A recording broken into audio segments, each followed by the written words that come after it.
ጤና ይስጥልኝ ክቡራትና ክቡራን እንደምን ሰነበታችሁ? ይህ ስኮላርሺፕ ፕላስ የተሰኘ አዲስ ቻናላችን ነው። ካሳሁን እባላለሁ። የቻናላችንን ዓላማዎች ካስተዋወቃችሁ በኋላ ራሴን ባጭሩ አስተዋውቃለሁ። ስኮላርሺፕ ፕላስ በእውቀትና በክህሎት ሽግግር ላይ የሚያተኩር የውይይት መድረክ ነው። በመሆኑም በግል ህይወታችን በማህበረሰባችን ህይወት እና ለሀገራችን አጠቃላይ ሁኔታ ፋይዳ ይኖራቸዋል በመንላቸው በተለይ በህግ እና በማህበረሰብ ሳይንስ ጥናት መስክ ያሉ ጽንሰ ሐሳቦችን ንድፈ ሐሳቦችን ቲዮሪስ እንዲሁም የታላላቅ ሰዎችን ሐሳቦችና አስተሳሰቦች ላይ የተዘጋጁ መግለጫዎችን አጫጭር ገለጻዎችን እናቀርብላችኋለን። ከዛም በተጨማሪ የትምህርትን ፋይዳ የምሁራንን ሚና ከሀገራችንና ከህብረተሰብ ችግር መፍታት አንፃር እንመረምራለን።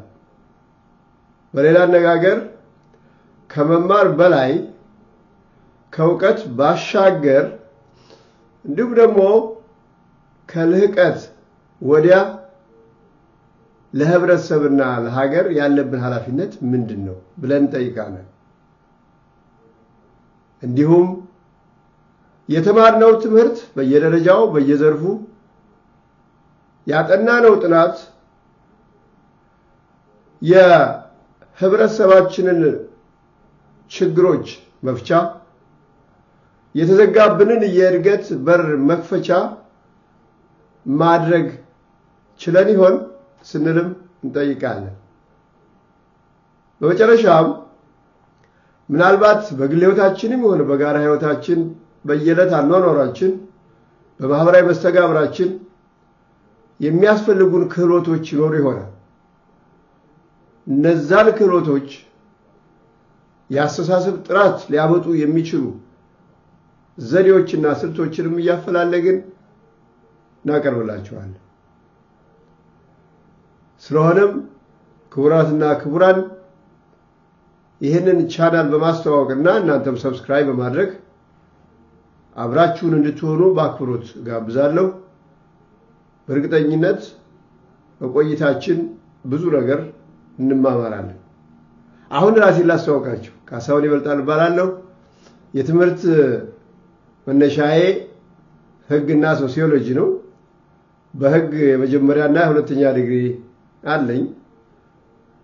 በሶሲዮሎጂ ወይም በማህበረሰብ ጥናት ደግሞ የመጀመሪያ ዲግሪ ተቀብያለሁ።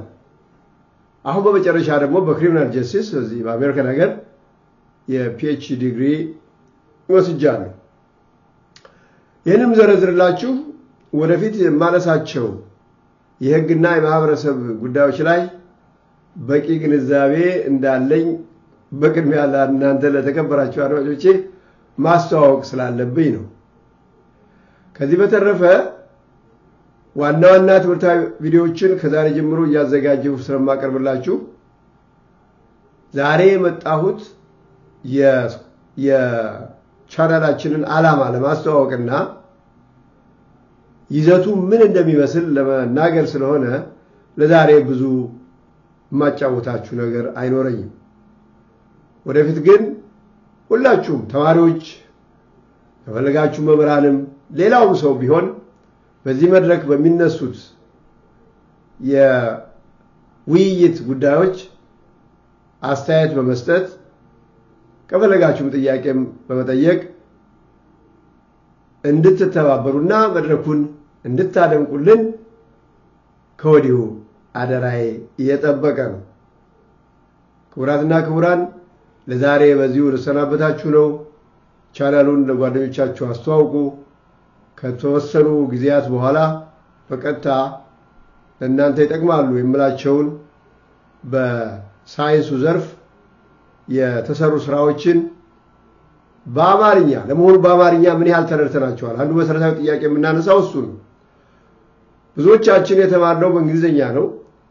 በፈረንሳይኛ በግሪክኛ በጣሊያንኛ በላቲንኛ የተሰራው ሳይንስ በአማርኛ ተማርነው በእንግሊዝኛ ስለዚህ እንደው የተላላቅ ምሁራን ሐሳቦች በየዘርፉ የተጻፉ ጽሁፎች የተቀመሩት ቲዮሪዎችና ወይም ንድፈ ሐሳቦች በአማርኛ ምን ረዳቸው እንዴት ነው ያንንም እንመረምራለን ስለዚህ ተከበራችሁ ተከታታዮቻችን በየጊዜው በመናነሳቸው ትምህርታዊ ርዕሶች ላይ በመሳተፍ ቀደም ብዬ እንደገለጽኩት